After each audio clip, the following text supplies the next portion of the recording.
പഴുതടച്ചുള്ള സുരക്ഷയിൽ ഇന്നലെ നടന്ന നീറ്റ് UG പുനഃപരീക്ഷയിലും ക്രമക്കേടിന് ശ്രമങ്ങൾ നടന്നു. ബീഹാറിൽ ആൾമാറാട്ടം നടത്തിയതിന് 24 പേരാണ് ഇപ്പോൾ പോലീസ് പിടിയിലായത്. ബയോമെട്രിക് ഓപ്പറേറ്റേഴ്സും ഇടനിലക്കാരും ഉൾപ്പെടെ വലിയ ഒരു റാക്കറ്റിന്റെ പിന്നിലുണ്ടെന്നാണ് സംശയം. ക്രമക്കേട് നടത്തിയതിൽ ഹൈദരാബാദിൽ ഒരു വിദ്യാർത്ഥി പിടിയിലായിട്ടുണ്ട്.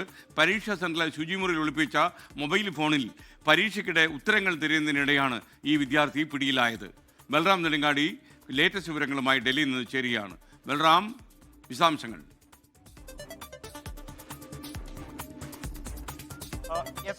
വളരെ സുരക്ഷിതമായി എന്ന് NTA അവകാശപ്പെട്ടുകൊണ്ടാണ് കഴിഞ്ഞ ദിവസത്തെ നീറ്റ് UG പുനഃപരീക്ഷ നടത്തിയത്. എന്നാൽ അതിനിടയിലും വലിയ തോതിൽ തന്നെ കബളിപ്പിക്കൽ നടന്നിരിക്കുന്നു, ക്രമക്കേടുകൾ നടന്നിരിക്കുന്നു എന്നാണ് പുറത്തുവരുന്ന റിപ്പോർട്ടുകൾ വ്യക്തമാക്കുന്നത്. ഹൈദരാബാദിലെ വിദ്യാർത്ഥി ഈ പരീക്ഷാ സെന്ററിൽ കർശനമായ പരിശോധനകൾ, മെറ്റൽ ഡിറ്റക്ടറുകൾ ഉൾപ്പെടെയുള്ളവ നടത്തി വെച്ച് പരിശോധിച്ച ശേഷമാണ് സെന്ററിനകത്തേക്ക് വിദ്യാർത്ഥികളെ കടത്തിവിടുന്നത്. എങ്കിൽ പോലും പരീക്ഷയ്ക്കിടെ ടോയ്ലറ്റിൽ പോകാൻ എന്ന് പറഞ്ഞ് പുറത്തിറങ്ങിയ വിദ്യാർത്ഥി ടോയ്ലറ്റിനകത്ത് ഒളിപ്പിച്ചു വെച്ച മൊബൈൽ ഫോണിൽ ഉത്തരങ്ങൾ തിരിയുന്ന സാഹചര്യത്തിലാണ് പിടിയിലായിരിക്കുന്നത്. അതെങ്ങനെ അവിടെ എത്തി എന്നുള്ളത് വലിയൊരു ചോദ്യമാണ് ഉയർത്തുന്നത്. ഒപ്പം തന്നെ ബീഹാറിലെ ഈ ക്രമക്കേടിനെ സംബന്ധിച്ചിടത്തോളം അതിന് പിന്നിൽ വലിയൊരു ശൃംഖല തന്നെ പ്രവർത്തിക്കുന്നുണ്ട് എന്നാണ് ബീഹാർ പോലീസ് വ്യക്തമാക്കുന്നത്.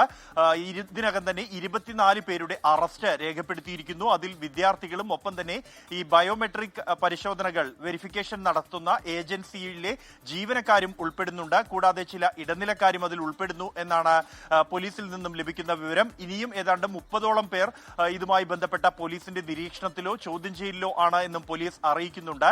ബീഹാറിലെ ലഖിസാറായിൽ നടന്നത് ബോളിവുഡ് ചിത്രം മുന്നാബായിന് സമാനമായ തരത്തിലുള്ള ഒരു കബളിപ്പിക്കലായിരുന്നു എന്നും രജിസ്റ്റർ ചെയ്ത വിദ്യാർത്ഥികൾക്ക് പകരമായി മറ്റുള്ളവർ, ഈ വിഷയത്തിൽ ജ്ഞാനമുള്ള ആളുകൾ, അവർ പരീക്ഷ എഴുതി പാസ്സാക്കുക എന്നുള്ളതാണ് അവർ സ്വീകരിച്ചു വരുന്ന രീതി. അതിനായി ബയോമെട്രിക് സംവിധാനത്തിൽ ഉൾപ്പെടെ ഇവർ അട്ടിമറി നടത്തി എന്നുള്ളതാണ് പോലീസ് കണ്ടെത്തിയിരിക്കുന്നത്. 9 പേർ പരീക്ഷ എഴുതിയതായുള്ള വ്യക്തമായ തെളിവുകൾ പോലീസിന് ലഭിച്ചിട്ടുണ്ട്.